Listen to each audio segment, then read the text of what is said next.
Christ is the head of all things. He is far above all principality, power, might, and every name that is named, not only in the present age, but also in is the age to come, and he reigns supreme over them all. God has given this one to be head over all things to the church. Consequently, the church has become an exceptionally special presence entrusted with an important duty for God to manifest him throughout the world and the cosmos. To fulfill the weighty duty that God has entrusted to us as the church, we must be filled with fullness. Fullness signifies the complete influence of God's will, plan, and heart, exerted to the extent he desires. In other words, being filled with fullness means allowing his personality to fully unfold his will within us.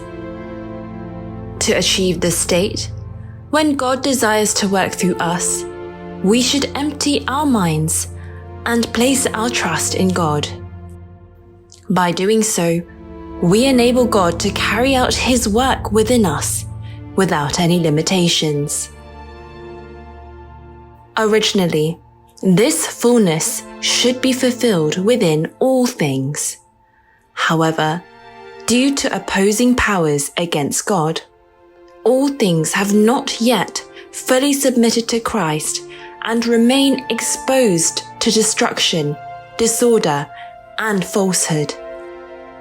The work of Christ is to restore all that has been damaged and offer it to God.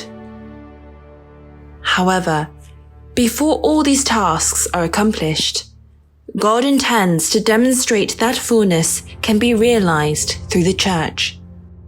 The position of the church, bearing such a weighty role, is undeniably cosmic, as its status has been elevated to align with God's purpose for the entire cosmos.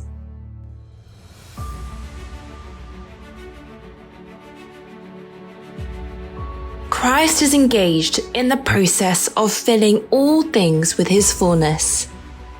Will this task ultimately succeed?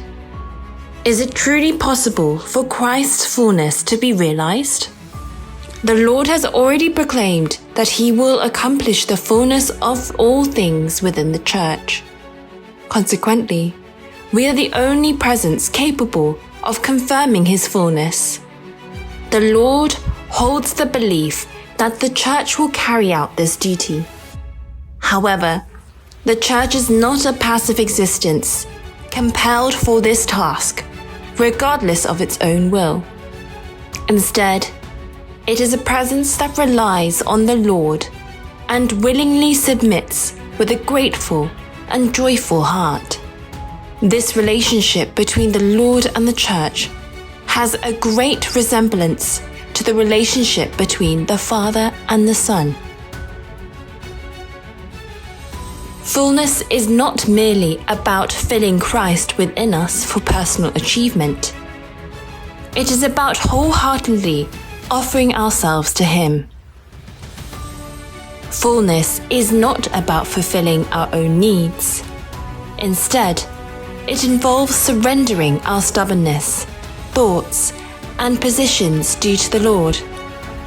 Without his dominion within us, how can we safely reach heaven? Fullness is an innovative solution to be prepared by God so that we can overcome sins. Therefore, we cannot claim to possess fullness while holding on to sin.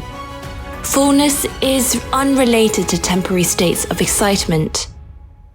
Those filled with fullness are not individuals using God's power to pursue their own lives, but individuals offering themselves entirely to God. The entire cosmos is focused on us. As the church, let us be the first to truly represent what it truly means for fullness to be realized in all things.